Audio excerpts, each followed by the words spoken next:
Dear traders, welcome back to your own channel Target Bullseye।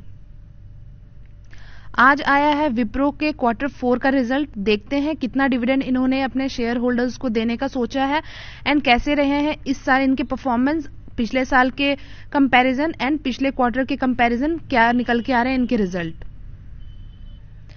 अगर हम dividend pay नजर डालें तो ₹1 का डिविडेंड इन्होंने डिसाइड किया है अपने शेयर होल्डर्स को देने का। अगर हम बैलेंस शीट पे चले तो देखते हैं एक बार, ये रहा इनका बैलेंस शीट। अगर हम इसके सारे फिगर्स की बात करें तो आपको यहाँ पे जितने भी नंबर्स है वो सारे आपको मिलियन में नजर आने वाले हैं। तो सबसे पहले हम बात करेंगे ईयर ऑन ईयर बेसिस पे, फिर हम बात करेंगे क्वार्टर एंड क्वार्टर बेसिस पे। तो टोटल इनकम देखने से पहले हम इनके जो सब इनकम है, जो ऑपरेटिंग इनकम है, अदर इनकम है, पहले उस पे नजर डालते हैं।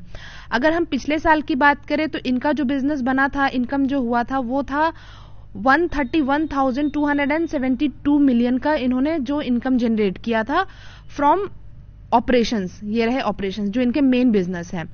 अगर हम वही बात करें इस साल के तो आप देखेंगे कि ये आपको नंबर्स बढ़े हुए मिल रहे हैं, जहां पे 132,600 मिलियन का इस बार इन्होंने बिजनेस अपना जनरेट किया है। अगर हम वही क्वार्टरली बेसिस पे बात करें, दिसंबर 2020 में आप देखेंगे 125,961 मिलियन का इन्होंने बिजनेस किया था और इस साल आपको यहाँ पे नंबर आपको डेफिनेटली बढ़े हुए मिल रहे हैं। अगर हम वही अदर इनकम की बात करें तो अदर इनकम में आप नंबर्स देख सकते हो कि पिछले साल जो था वो 5,637 मिलियन का इन्होंने अदर इनकम जनरेट किया था। वहीं पे अदर इनकम में आपको यहाँ पे इस साल थोड़ी सी गिरावट देखने को मिल रही है। वहीं क्वार्टरली बेसिस पे भी अगर आप देखेंगे तो भी आपको नंबर देखने को कम मिल रहे हैं। अगर हम टोटल इनकम की बात करें, दैट मीन्स कंसोलिडेटेड अगर हम बात करें तो आप देखेंगे कि पिछले साल जो था इनका था 136,909 मिलियन एंड इस बार है 137,932 मिलियन। दैट मीन्स पिछले साल से डेफिनेटली यहाँ पे इनकम जो है इनका ज्यादा जनरेट हुआ है।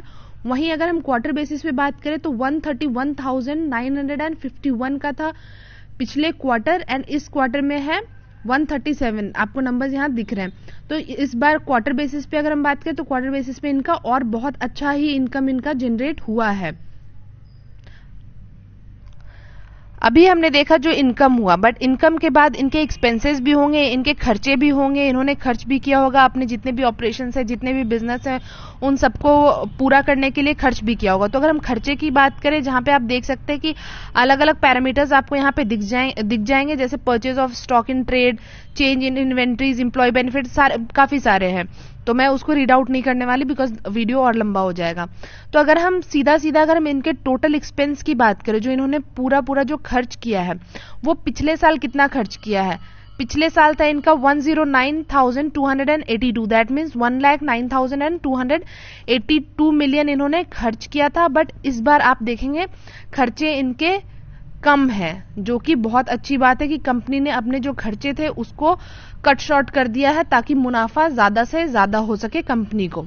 अगर हम वही क्वार्टर बेसिस पे बात करें तो आप देखेंगे 98,436 का इन्होंने अपना जो खर्चा था वो इतना किया था।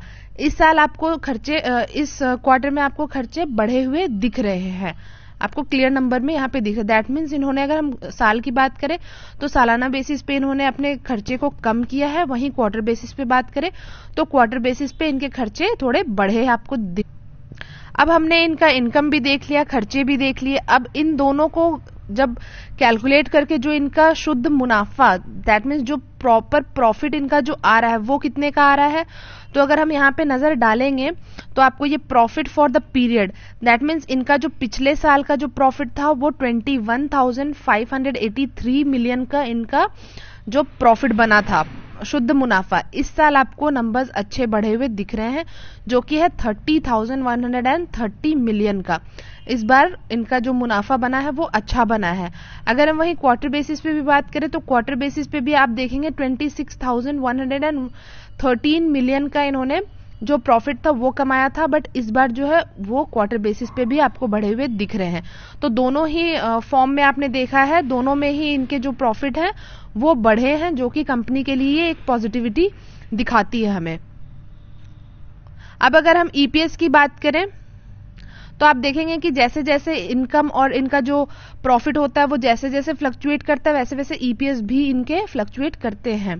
तो अगर हम नजर डालें ईपीएस पे तो आप देख सकते हैं ईपीएस इनका पिछले साल 3.79 था, इस बार बढ़ा हुआ है क्योंकि इनके इस बार प्रॉफिट भी बढ़े हैं। वहीं पिछले क्वार्टर में भी देखेंगे आप 4.58 था, इस बार बढ़े हुए हैं।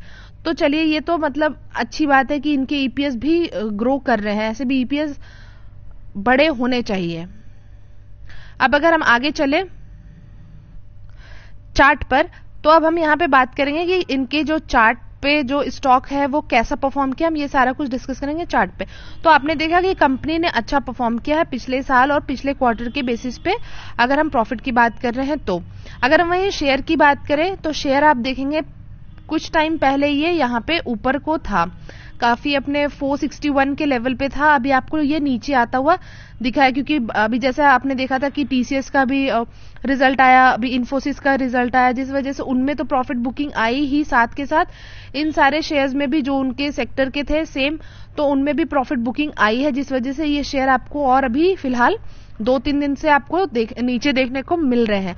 तो अगर आप चाहें तो आप यहाँ पे थोड़े थोड़े करके इन्वेस्टमेंट कर सकते हैं। बाकी अगर हम लेवल एंड टारगेट की बात करें तो आपको 400 से लेके आप अभी जिस लेवल पे है वो इनका इस शेयर का अच्छा लेवल है, तो आप चाहे तो अभी आप यहाँ पे बाइंग इनिशिएटिव कर सकते हैं आगे के लिए।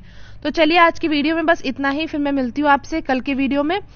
तब तक के लिए take care and thank you.